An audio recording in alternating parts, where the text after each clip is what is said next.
So we are going to go ahead and begin. So like I said, thank you everybody. We're thrilled you can join us. This is the Upland Birds webinar.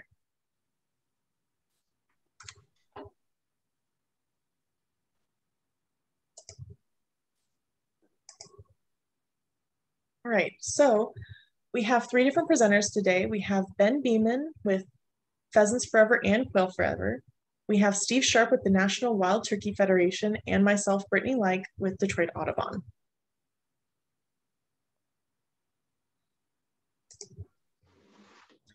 So just to kind of get into it a little bit, what are upland birds? So we have three different families that you can find that technically cover what the upland birds will be speaking about are, and that are the Galliformes, Gruiformes, and Charagiformes.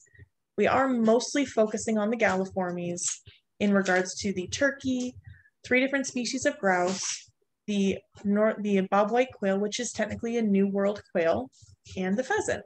There are other species that you can find here throughout the United States that would include other species, but here in Michigan, those are what we're focusing on, with a little bit of a touch on some rails and the Charagiformes, woodcock, and snipe. So of all of these species, something that all of them have in common would be that you're more likely to find them on the ground than you are in flight, as you see in this picture. So.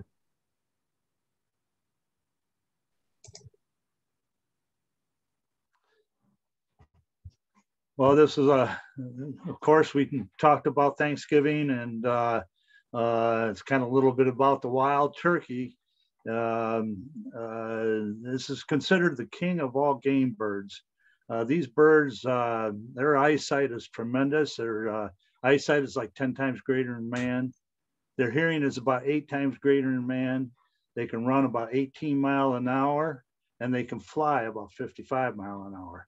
They can get up to about 24 pounds in a male turkey. And you take a look at the red, white, and blue head on the male turkey and the beard. Those are some things that you can identify the turkeys with, where the hen is going to be more of a buff color and brownish color, and their head is more of a grayish blue.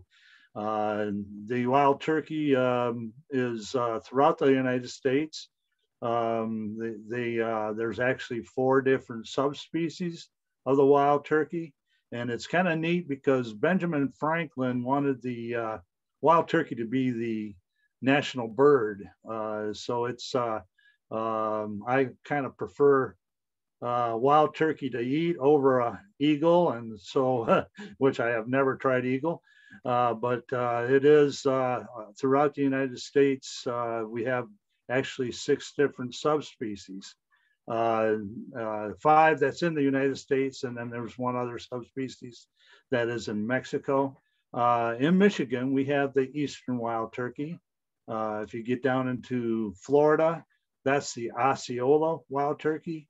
You get up into northern United States and the mountain regions, you have the Merriam's wild turkey. And then you get down into Texas, Oklahoma, and then also in Hawaii, you have the Rio Grande wild turkey. You get down in the southern parts of Arizona and New Mexico, since the late 90s, we started a reintroduction of the Gould's wild turkey, which is usually in Mexico throughout the Chihuahua region. And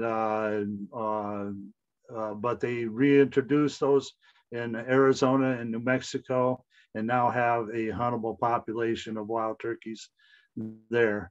The last subspecies is the ocellated wild turkey, which is down in the Yucatan Peninsula. We can go to the next slide there. We'll talk a little bit about the rough grouse. The rough grouse has got some features on it. The male is going to have those tufts, which the red arrow is pointed at. Whoops. And then the black barring across the tail fan. Female's not going to have those black tufts. This the male is actually displaying or destroying, trying to attract hens, and they will make a drumming sound with their wings to attract the hens. which is kind of a neat sound to hear in the spring of the year. I have heard it in the fall also, but it is usually happening during the spring. And you'll find these ruffed grouse in northern lower peninsula of Michigan and the upper peninsula of Michigan, and throughout other areas where the habitat is suitable in the southern parts of Michigan. But they're mostly in northern parts of Michigan, and their habitat is mostly early successional aspen growth that they prefer. And so those are the areas that you would find ruffed grouse in. Now we talk a little bit about the American woodcock. They're kind of a neat little bird. Their eyes are set back a little bit farther in their head. One of the things that you can tell a difference on a lot of the woodcock is they have the black barring that goes side to eye, and they also have kind of the yellowish underbelly on the chest, and then their beak is really long. They use that to probe around to find worms, night crawlers, and things like that. That's their diet. You can actually tell their sex by holding a dollar bill up to it. And if it's longer than the width of a dollar bill, then it's a female. If it's shorter than the width of a dollar bill, then that would be a male.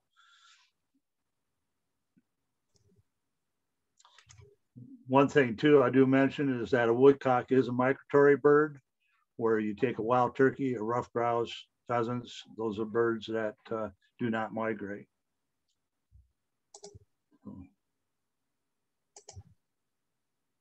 Wonderful. So what's a species that looks a lot like the American woodcock is the snipe. So you can either call it the Wilson's or the common snipe. Depending on where you are, various professionals still go by one or the other. They do look very similar. A lot of people get them confused, but as Steve mentioned, that the American woodcock have the lines going from eye to eye. The snipe is the exact opposite. The lines go down the length of the head from the bill. So they also have a really long bill, but that striping on the head is a key identifier when they're on the ground, if you have the chance to see it. If they're flying, or if you have the chance to see their underbelly, it's a white underbelly instead of that golden one that you'd find in the woodcock. So just as with the American woodcock, they are a migratory species. So you really are only going to find them here in Michigan, kind of during the breeding and summer seasons. The realistic side of things is that the American woodcock and the snipe are usually found in different types of habitats. So with the woodcock, you'll find them more in forested regions or on forest edges, versus the snipe are more fond of marshes and wetter areas. And so the chances of you seeing them in the same area isn't as likely, not impossible, but not as likely. And so you won't usually see them next to each other. It's more based on the habitat that will help to identify them outside of these common features. So then we have two rails. So we actually have, to my knowledge, 4 rails here in Michigan. 2 of them we're not really going over today. It's the king rail and the yellow rail. Both of them are honestly incredibly rare species. The chances of you seeing them are very unlikely. Not that you won't, but very unlikely. So the 2 common species that you're more likely to see, but also are the species that you're able to hunt here in Michigan, are the Virginia and the Sora rail. This being the Virginia rail. So for the Virginia, they do look a lot like your typical rail. They have the longer orange bill, kind of that mixed coloration of rusty, dark colors throughout the whole body. But for this species, you'll focus on using the gray face as an identifier, as well as that dark white and black streaking barring on the underside. It's not quite on the chest, it's more like the right after the legs. And so you'll be focusing there for the identifying features. Again, kind of like with your shorebirds, you're really not going to see these much outside of the breeding season. They are a migratory species. They do also like marshes, kind of like the snipe do. But otherwise, yeah, you'll see the Virginia rail, maybe not as often as you would see the Sora rail. So the Sora rail is actually the most abundant and widespread species in North America of the rails. So what's nice about the Sora is it looks similar when you look at the body to all of the rails, but the head is what you're going to be focusing on for identification. So the beak, honestly, is incredibly different from your typical rails in that it's a lot shorter and it's a bright yellow color. Another feature you'll probably want to look at to identify for the Sora is it does have a gray face, but then in between the gray face and the bill, you have that black mask. So if you have the chance to see them in person, you're going to be mostly focusing on that bill color to identify between the Virginia and the Sora. Just like with the Virginia, they also prefer marshy areas, and they are migratory species. So you really aren't going to see them much outside of that migration, that breeding season in the summertime. So the spruce grouse. So what's cool about the spruce grouse is they actually look a lot like a chicken. They're a lot darker, but for me, the key identifying feature is that red eye line, which, I mean, if you look at it, kind of almost looks like it's wearing makeup, but it's not. So it has that red eye line. It is a darker color overall, but it does have that white barring on the chest feathers that help to identify it. But what's kind of cool is most of the other grouse, they typically have that lighter brown shading on the tail that's closer to the body and darker terminal band on the end. But with the spruce grouse, it's the opposite. So they have that darker feathers closer to the body and a lighter terminal band, as you see in the picture. They are here all year long because, as with the grouse, they really don't migrate. They stay in one place unless they're running out of habitat. But they're not all throughout Michigan. And I do need to clarify for this spruce grouse, they are not a hunting species. But we figured because there's only 3 species of grouse here in Michigan, and we were covering 2 that are huntable, we wanted to include the spruce grouse as well as a non-hunting species. They are in Michigan, found in the Upper Peninsula and the northern Lower Peninsula. With that in mind, something to make note of is the spruce grouse, they do prefer evergreen coniferous forests such as jack pine, tamaracks, and white spruce. With that in mind, when you see them in the wintertime, you're actually more likely to see them up in a tree. They do love eating the needles from some of those trees that they're in, but as with most of the forests, coniferous forests are usually more of a northern type of habitat range. And so the species is where their habitat is, the preferred habitat is. And so they're a more northern species. So we don't have them throughout Michigan, but we do have them in the northern sections.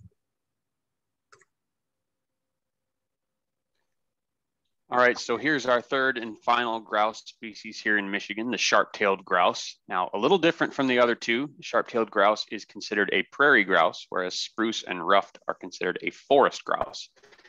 That's not to say that you won't encounter this one in a forested setting. They do like early successional forests, but their preferred habitat type is frequently disturbed grasslands, so grasslands that have been grazed or burned on a regular basis. One of the key identifying features here is that triangular tail, which you'll see pointed out in that picture, of which the central 2 tail feathers are significantly longer than their neighbors. Sharp-tails have yellow eyebrows, similar to the spruce grouse, just a different color. And there's largely more white throughout the feathering on sharp-tailed grouse than the other 2 species. Now, being a prairie grouse, like the other 3 prairie grouse species in North America, they display for breeding purposes in places called leks, which are communal areas that are the same year after year, that are very open, where the males get together and they dance to display for the females. And the picture of this grouse here, this is a displaying male. They stick their wings way out and their tail up in the air, and they bow their head down and they strut around and they do little sparring dances with each other. It's very cool to watch from a distance through a spotting scope if you know of a location where there is an active lek in the springtime. Native American groups called these firebirds because of their affinity for recently burned areas. In the wintertime, throughout large portions of their range, they overlap with the greater prairie chicken, and the two species come together and form large mixed flocks. And Michigan actually had greater prairie chickens until about the 1970s, when the habitat had changed to the point where it was no longer suitable. So years ago, you would have seen these time. And then our sharp-tails are the easternmost population in all of their range. And currently in Michigan, they're largely confined to the Upper Peninsula.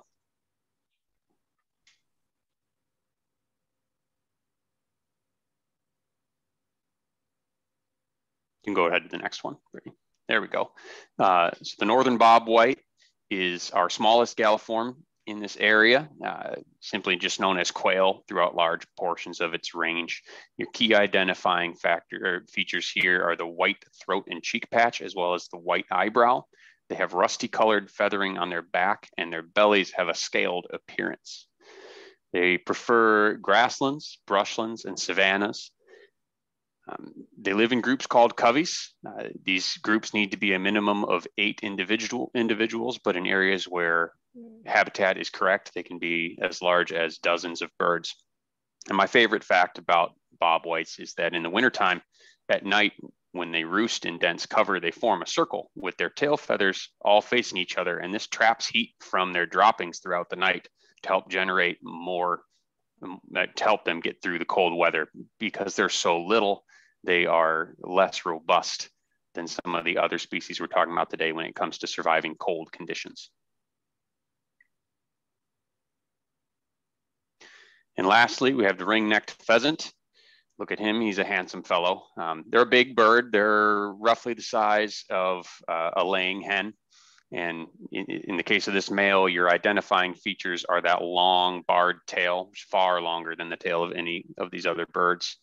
They have a coppery colored body with marked with black, their iridescent green and black head, and then the white neck ring that the species is named for, which is not always present, but most of the time it's there. They're an edge species, which means they're almost always found in areas where 2 different habitat types come together. And those habitat types they prefer are grasslands, which in Michigan is their limiting factor, brushlands, and then agricultural grain fields. If you're looking for pheasants in Michigan, public land where native prairies have been restored are a great place to look, or also on private lands that have been enrolled in USDA voluntary habitat programs. Females nest on the ground, lay an average of 14 eggs. They incubate for 23 days, and they will re-nest up to 3 times through the course of the summer if previous nest attempts have failed due to predation or destruction from agricultural equipment. But once they do hatch some chicks, they will not re-nest again that year, even if those chicks are killed by a predator. At that point, they are done for the year. The ring-necked pheasant is a subspecies of the common pheasant, which is the world's most widespread member of the order Galliformes. Their native range stretches from Southeast Asia to Eastern Europe. The ring-necked subspecies is from Eastern China. They were spread from that range throughout Europe by the Romans, first successfully brought to the United States in the early 1800s to the Willamette Valley of Oregon by the United States top diplomat in China, and then later brought to Michigan in 1895. And to give you an idea of how quickly they spread in Michigan, they were brought here in 1895. We held our first hunting season in 1925, and by the 1940s, Michigan hunters were harvesting over 1 million male pheasants a year. And that lasted for several decades until the population started to decline due to habitat changes. There's also established populations of common pheasant in Australia and New Zealand.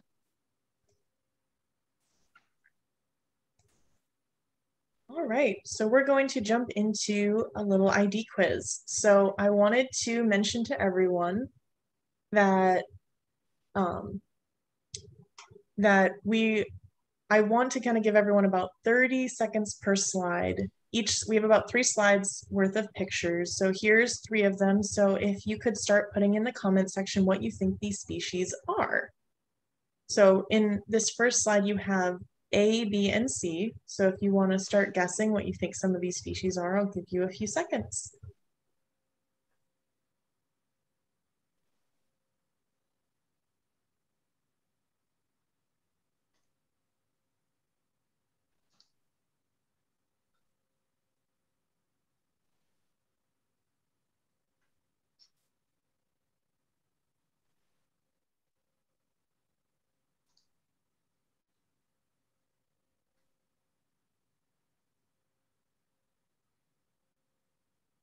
All right, starting to see some answers. So from what we are gathering, some of them are correct. So to clarify, for picture A, I mentioned earlier when we were discussing the snipe. So when snipe are flying, you're going to look at the underbelly. And so you can actually see on the underbelly, it is white. So if you guessed A as the snipe, you are correct.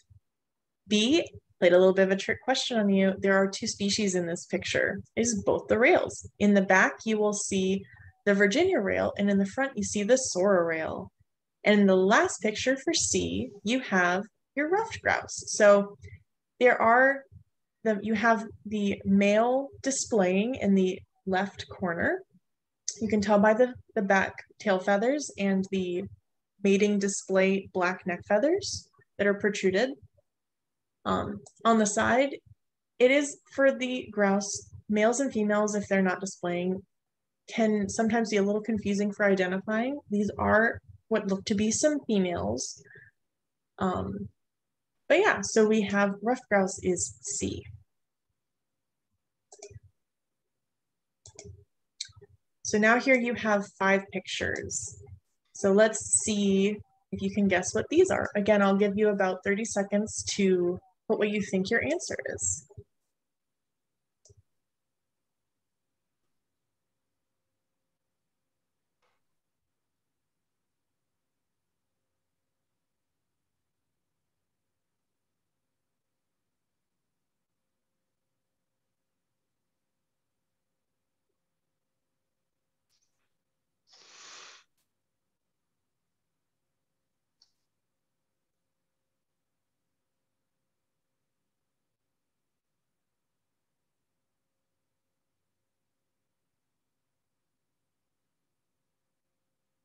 All right, from what the answers I'm starting to see right now, good job, guys. So again, I mentioned when sniper flying, you'll want to look at that underbelly. This one's a little bit closer just to give you a better glimpse of what that would look like. B is indeed the sharp-tailed grouse. So whenever you're out in the field, the reality of the situation is you are not always going to be able to get close to these species. So it is nice to see these pictures up close, but the chances of you getting this close to a bird is very unlikely before they fly away. B is probably more accurate for what you're going to see. And again, that are the sharp-tailed grouse. You can actually see that triangular white section of the tail feathers is a really good indicator because you might be able to see a little bit of the yellow eye ring, but that tail feather is really going to be a good identifier. For C, it is the bobwhite. And this picture is actually really nice because you're seeing the male and the female next to each other, where you'll see that white line and under cheek area for the male, and then it's more of an orangish golden color for the females. D is the wild turkey, and then E is the woodcock. Good job, guys. So again, for this one, you can actually see what Steve was mentioning, where the eyes are pushed pretty far back on the head. And so you can barely see the eyes. The striping goes from eye to eye, the long bill, but then you can actually still see that golden underbelly. And so that's going to be those identifying features that you're going to be looking for. Last set of pictures. So here there are 4 of them. I'll give you a bit of a hint. 3 of the 4 are the different types of grouses.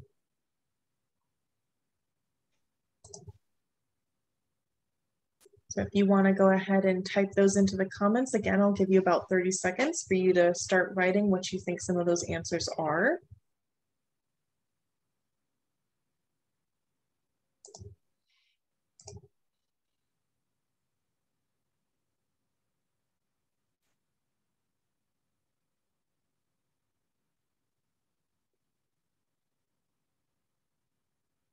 Right.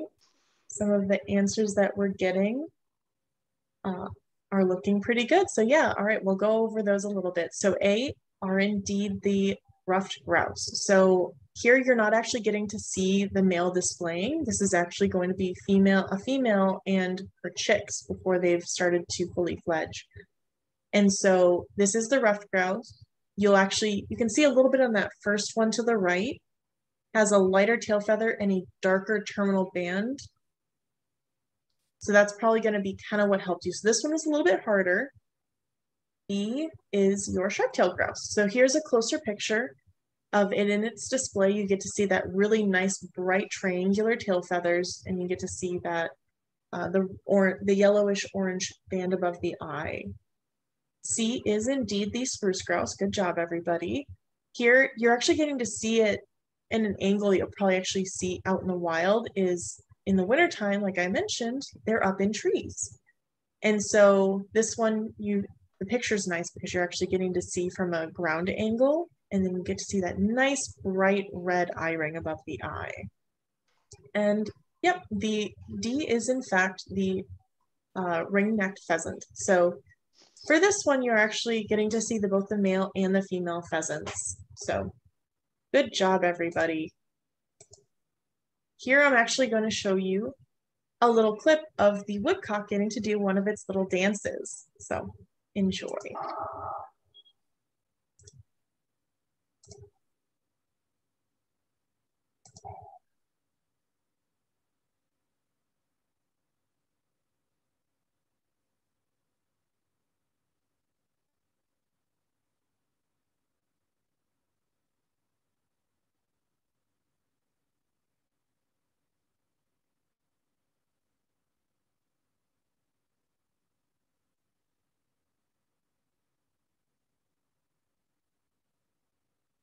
So as you can see here, it actually pulled up a worm. So as Steve mentioned, that they'll actually do this dance when they're searching for worms and other critters under the leaves and in the ground.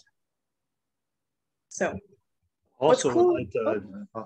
would like to mention that woodcock in the spring of the year does a aerial dance, which they do little circles up in the air and then come down to the ground and then do another circle up to attract females. It's kind of a neat thing to see early in the morning.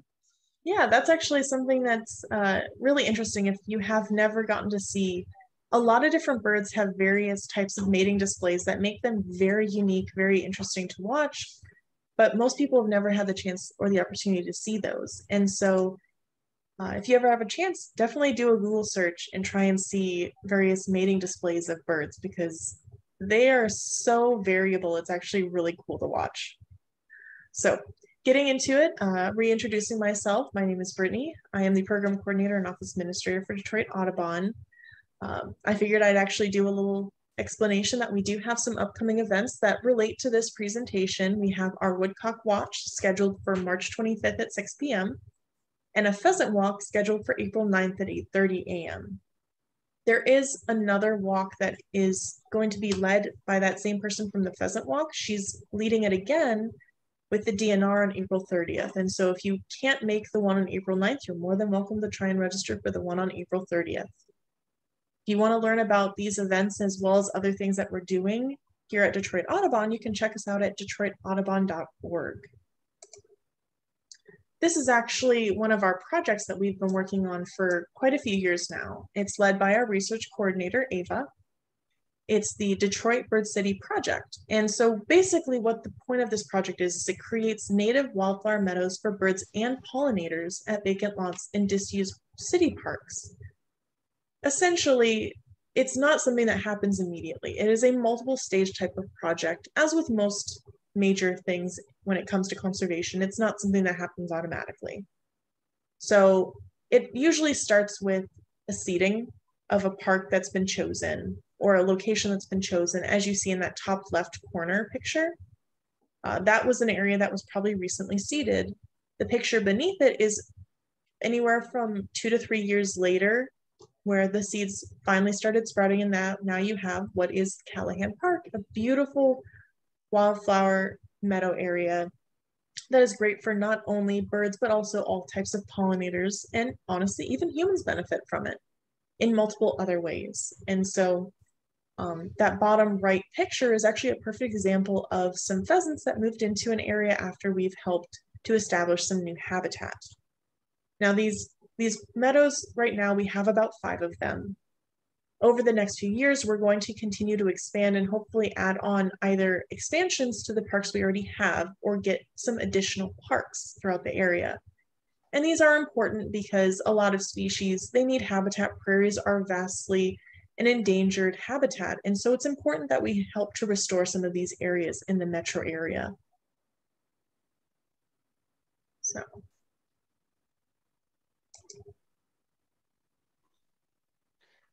Hi guys, I'm Ben Beaman. I'm the state coordinator for Pheasants Forever and Quail Forever here in Michigan. My organization was founded in 1982 by a group of concerned pheasant and quail hunters who saw an alarming decline in pheasant and quail habitat across their ranges here in North America and formed an organization to try and address those declines. We've been known as the Habitat Organization since our founding. We have 720 grassroots chapters across the continental US and southern Canada, comprised of about 150,000 members. Here in Michigan, we have 30 active chapters and about 8,000 members. Organization-wide, we have 420 staff, over 70% of which are boots on the ground biologist types like myself. And since our founding, we have created or enhanced 15.8 million acres of wildlife habitat for pheasants and quail and associated grassland species.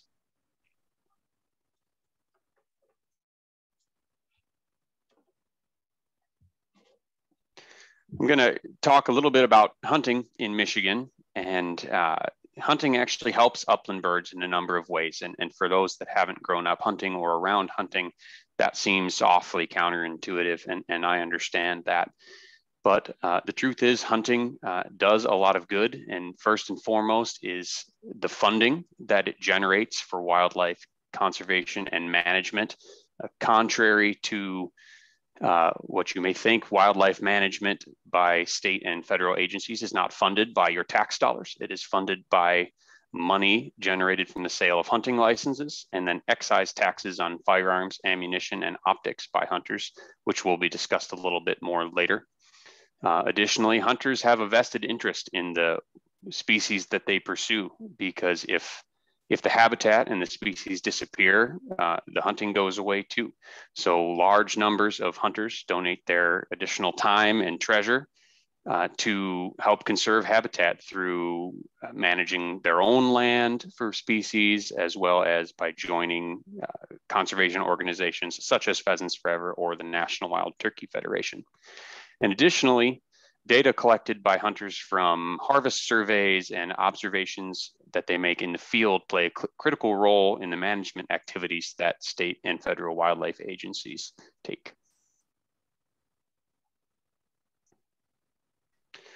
Additionally, hunting is beneficial to the hunters. It's an enjoyable way to get outside and experience wildlife and wild places on a deeper level. It's good exercise, fresh air. When you're successful, you get free range, high quality meat. And in the case of upland birds specifically, it typically involves the participation of a dog or more than one dog. And it's one of the reasons that I enjoy this kind of hunting so much. If hunting is something that you or someone you know is interested in, but you don't know where to begin, let one of us know. Both Pheasants Forever and the National Wild Turkey Federation offer programs that are designed to do just that. Take someone with no hunting experience and show them the ropes and how to get into it. And that's something that's very important to both of our organizations. So talk a little bit about season lengths and bag limits for these species next. State wildlife agencies manage the galliforms species that we've been discussing today. And they set the season lengths and the bag limits, which are the number that you're allowed to harvest. They're set conservatively to ensure that there are enough individuals left after hunting season to repopulate and have a healthy population the following year. And they're set in such a way that hunter-induced mortality is compensatory, which is to say that the number of birds that are set to be harvested in the harvest goals offsets density-dependent mortality that happens typically in the winter. So when you have high densities of these birds in the wintertime, when resources and cover become scarce, predation goes up, and death from exposure and starvation also goes up. So by decreasing those population densities going into that hardest part of the year, you actually experience less of those types of mortality through the winter. So right here are the seasons and bag limits for our 2 hunted grouse species here in Michigan. Like Brittany mentioned, we don't hunt spruce grouse in Michigan, although we do in other parts of the country, but here just the ruffed grouse and sharp-tailed grouse. Ruffed grouse are much more widespread in Michigan, so they have 2 seasons, they're longer. The daily bag limit through the part of the state where there are more grouse, which is the UP and the northern lower, is higher, as is the possession limit. And a possession limit is the number that you are allowed to have in your possession in your freezer back at your house, whereas the bag limit is the number that you are allowed to harvest in a certain day. Sharp-tailed grouse, the season length and bag limits are lower because of their less extensive range.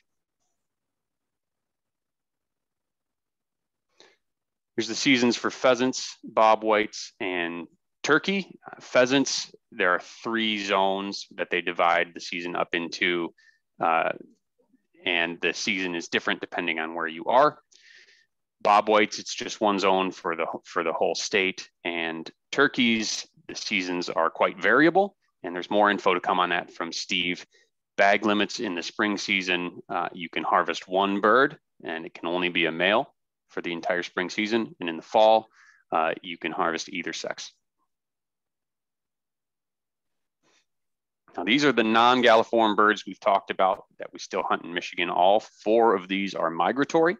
And as with all migratory birds, management is federal. So the U.S. Fish and Wildlife Service sets a framework for each state, and which basically says, okay, you states can set the season between such and such a date and such a date. And this is how many you're allowed to harvest. So bag limits are strictly regulated by the feds, and states are able to set the season within the framework outlined by the U.S. Fish and Wildlife Service.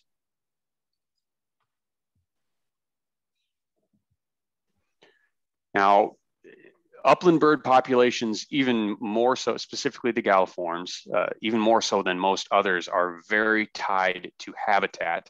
Because they are non-migratory, they have to be born in good habitat and have everything they need in a relatively small area to thrive.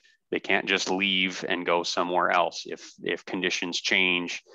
And so habitat in Michigan experiences a lot of threats, and throughout the country, changes in agriculture, urban sprawl, and other land use issues all result in less habitat overall. And so to address this, we have to protect and preserve habitat that already exists and restore habitat.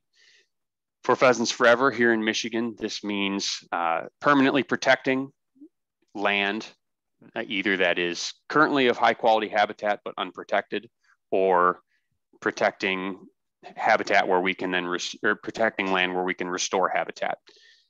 We do a lot of work here in Michigan on public lands, state game areas, state parks, state rec areas, specifically doing large prairie restoration projects, very similar to the Detroit Meadow projects that Brittany was discussing earlier, just in much larger acreages typically. This picture at the right is a nice diverse prairie planting in the summertime when the wildflowers are all nice and in bloom. And also there's a mix of native warm season grasses in there, which are harder to see at this time. And this habitat benefits far more than just pheasants and quail. All grassland nesting birds in the area use these types of habitats. When I'm in these habitats pheasant hunting, I frequently see short-eared owls, and occasionally an upland sandpiper if it's at the right time of year. In the spring and summer, we see henslow sparrows and grasshopper sparrows and dickcissels and bobolinks, and small mammals love it. Big mammals, deer, are almost always in these fields because they just provide such great cover. We're also in the process of hiring a biologist to do more of this on private farmland, trying to convince farmers to incorporate strips of prairie along wetland buffers and drainage ditches to keep chemicals and soil out of the waterways.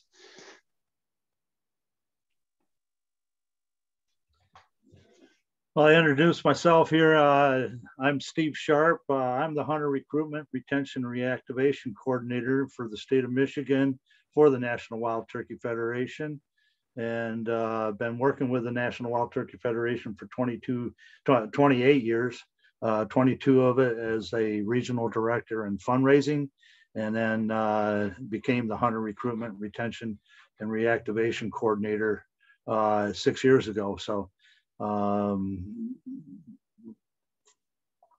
to the next slide. And, you know, one thing about we talked about the wild turkey being the king of all game birds, and they are a very large bird.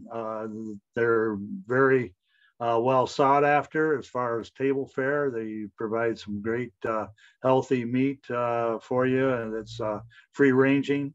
The ancestral range back before the settlers came was basically from Muskegon to Bay City south, and that's where they ranged, and they were void in northern Michigan mainly because of the snow levels and stuff like that to help them through the winters and stuff was pretty thin.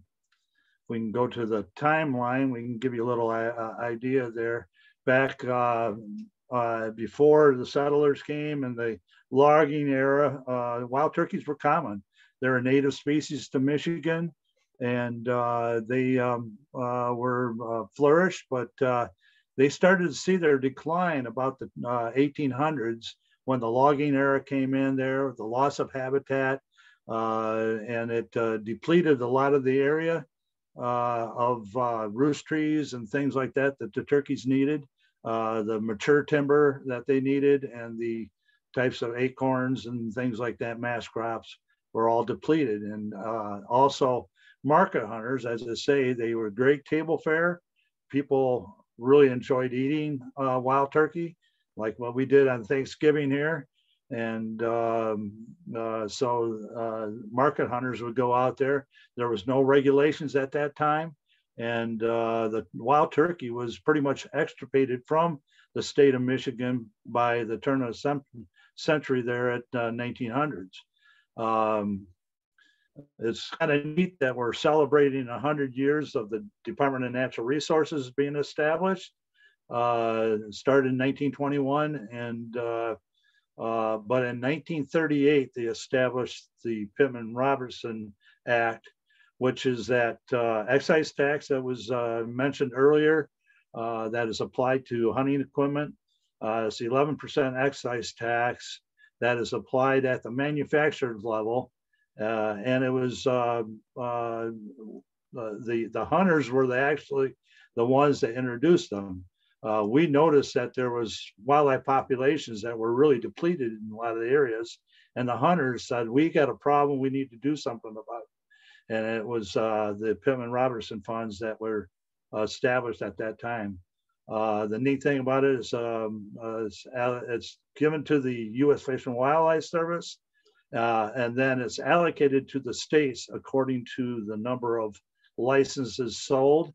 So not only do you have the hunting license sales, but you have this Pittman-Robertson funds that is funding a lot of the wildlife restoration programs and habitat programs. With that, you need to have a match of some type in order to access those dollars. And one thing that I find is really neat is that a lot of the habitat projects that we have done, we've gotten as much as 54-to-1 because ratio on that because it was benefiting much more than wild turkey habitat. The work we were doing also benefited the Carter blue butterfly up on the Huron-Manistee National Forest, and the Fish and Wildlife Service says we want in on a big way, and matched it like a 54-1 match. So it's amazing how much habitat work was done at that time. We started reintroducing the wild turkeys in 1954. It was a tough start. We started off with pen-reared birds. They didn't have a lot of the instincts that we needed to survive a lot of the areas there. But in 1983, we've seen a huge growth in turkeys because we started with trapping and releasing true wild turkeys. We got birds from Iowa, Missouri, and Wisconsin, and brought them into southern Michigan, and the turkey population skyrocketed after that. We have well over 200,000 birds here in the state of Michigan, and that has pretty much hit its carrying capacity. We'll see fluctuations with those populations, and we may see a little downslide and to where it finds its best spot for the carrying capacity in that area there. We're seeing some pretty good populations growing throughout throughout Michigan, and it's because of a lot of the habitat work that's been accomplished, and also our regulations on how we maintain quality hunting in Michigan that has really contributed to that growth factor. We do a lot of the surveys also to kind of survey the hunters to see what kind of, not only, you know, how many birds we harvest, but also what your hunting experience is like. And right now, our Michigan, well, in 2012, it was number 6 in the nation. We are now at number 4 in the nation as far as turkey harvest.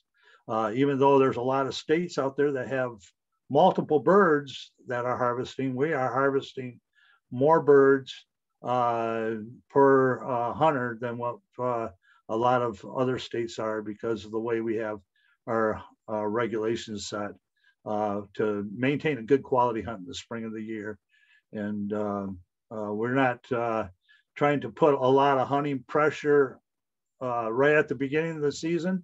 We spread the hunters out throughout the whole season, and that basically helps prevent turkeys being pushed into non-desirable habitat, to nesting habitat. So we have better production and stuff like that throughout the season. And we have great hunting stuff. We do a lot of habitat work with shrub plantings. That is one limiting factor in the state of Michigan is winter habitat.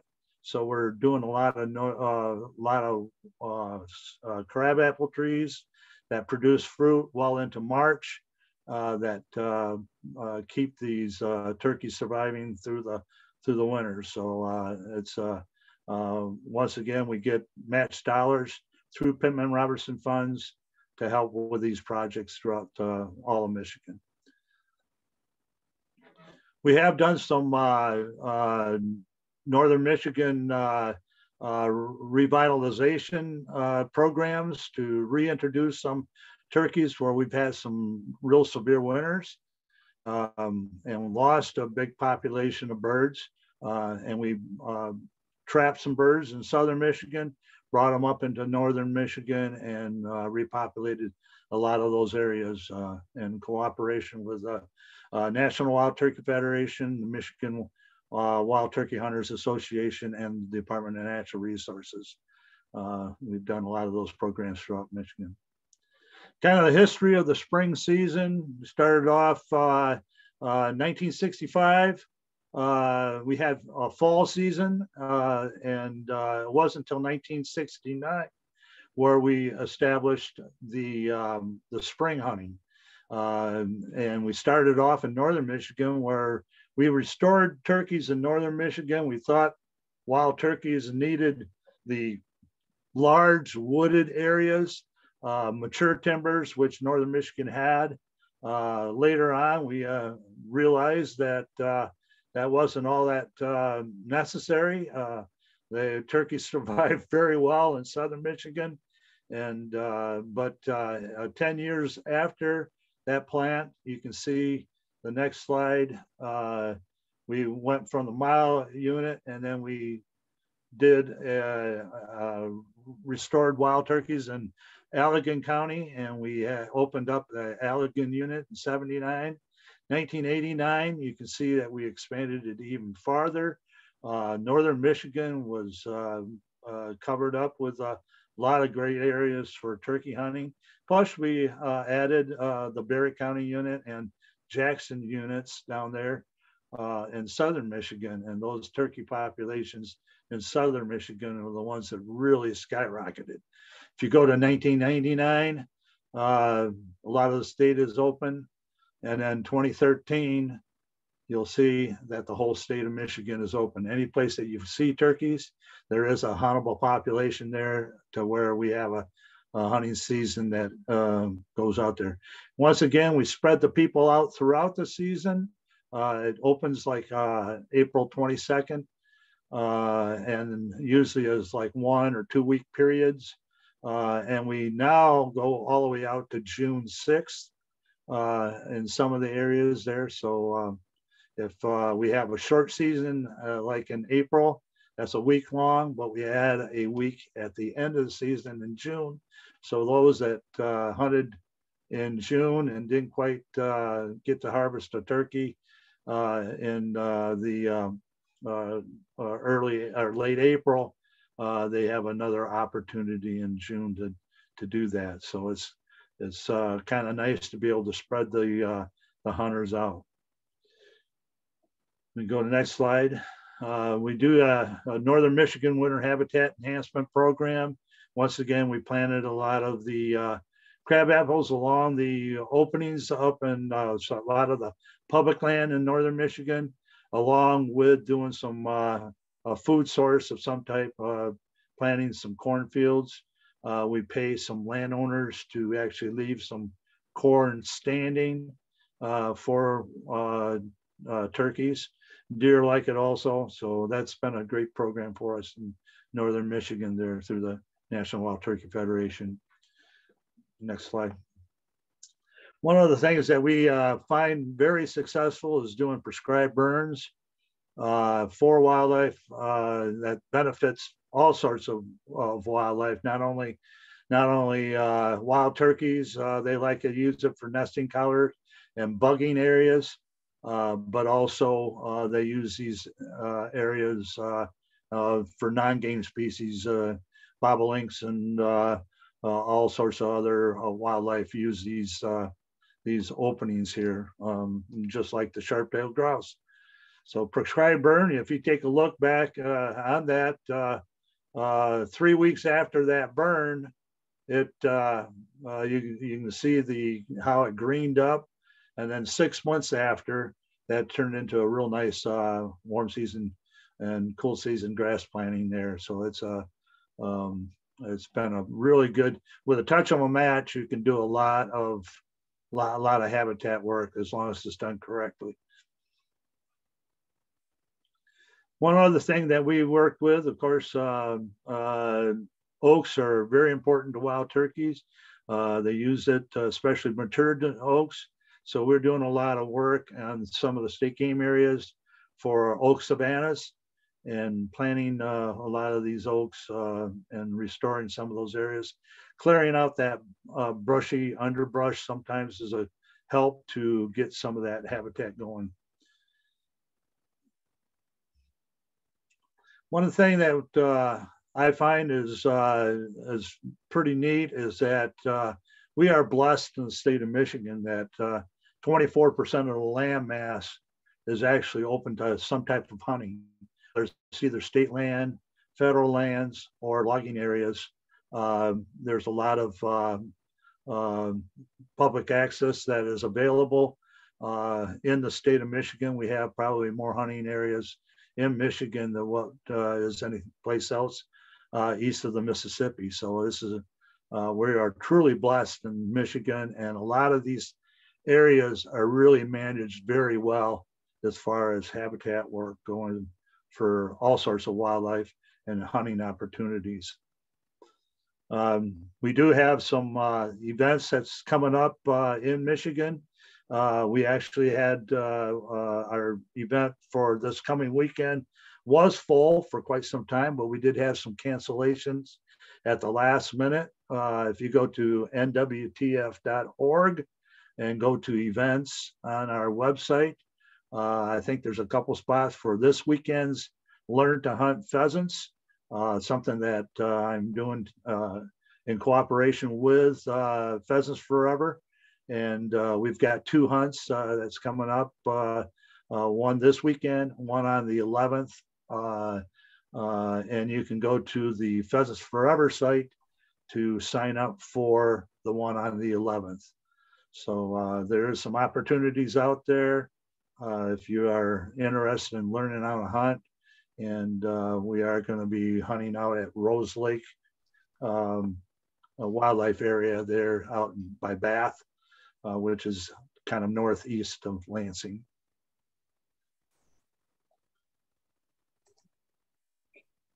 Thank you, Steve. Thank you, Ben. So we're going to go ahead and first off, thank you everybody for joining us. We want to go ahead and open it up to questions.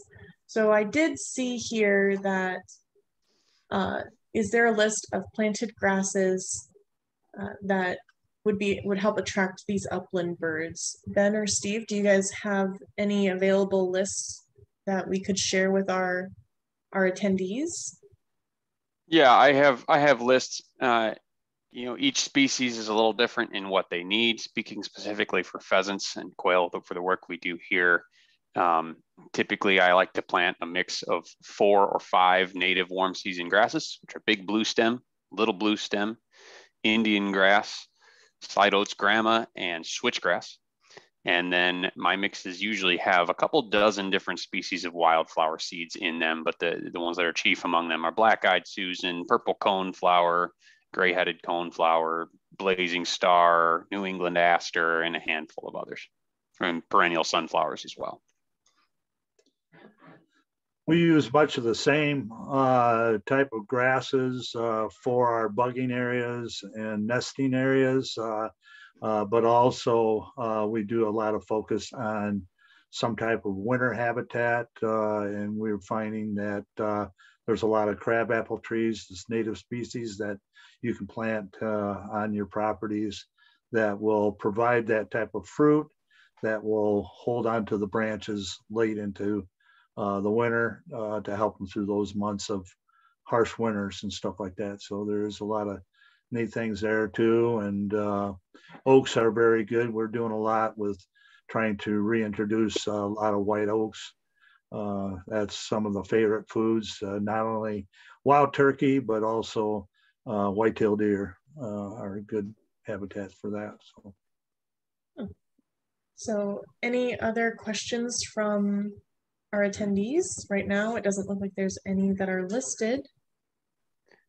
I did see another one come through in the chat, Brittany, about whether or not wild turkeys compete or displace ruffed grouse. And I can let Steve, I'm sure, can expand on that. But there's always been kind of a big myth. And what has happened is basically, and we get that with quail, and, people talking about quail and that they compete and stuff like that. But what has happened is that the habitat is actually changed. And that's why there's wild turkeys in there. A lot of times when Michigan was logged off, it turned Michigan into a grassland, which is great habitat for quail, pheasants, and things like that. As that grassland turned to early successional growth, which are small aspens, small trees, turned into grouse and woodcock habitat. As those trees matured and it matured into a mature forest, then that turned into more habitat for wild turkey and white-tailed deer. So what has happened is the people are saying, well, we don't see a quail anymore, because there's turkeys. Well, that's not really the case. It's because the habitat changed is really the case that is happening there. And you might be able to add a little bit more onto that too, Ben. Yeah, exactly. I get asked a lot. You know, people say, well, I don't see pheasants anymore, but I see a lot of turkeys. Some people even go as far to say that turkeys are out there deliberately destroying pheasant nests, and that's never been proven out in any of the studies that have been done. Pheasants specifically are the most studied upland bird of all of them worldwide, and here in the U.S., the science hasn't borne that out. So no, it's all about as agriculture has changed in Michigan, and as those forests grew back, the landscape has changed, and the species that it can sustain in large numbers statewide have shifted. What's happened a lot too is that I mentioned this earlier, that some of the habitat is lost to as places are being built. The place where I pheasant hunted when I was growing up, first place I shot my first pheasant was right where Best Buy is right now, where the Lansing Mall is, and where you have a computer store, it's hard to grow pheasants. So. Similarly, the first goose I shot as a kid is now a retirement home outside of Ann Arbor. Yeah, that's something that all organizations are fighting to help restore habitat for multiple species across the world. I do want to answer the question, is the webinar available to view again? So this has been recorded, so we will make it available sometime in the next week or so on the Detroit Audubon webpage, our YouTube page, and we'll be sharing it with both Ben and Steve to share on their web pages as well. So if you ever want to go back and rewatch it, or say you missed the first section, or say someone left early and they want to finish watching it later, or weren't able to attend at all, we are going to make this available for you to watch later. So, cool. Any last questions? Looks like, oh, thank you. Oh, lots of thanks. So again, thank you, Ben, thank you, Steve, as well as all of our attendees for joining us today. We're happy that we were able to help educate you on the various upland birds that you can find here in Michigan. So our next webinar is going to be on the Christmas bird counts that we do every Christmas time. That will be in January. And otherwise, again, thank you everyone for joining us, and have a great day.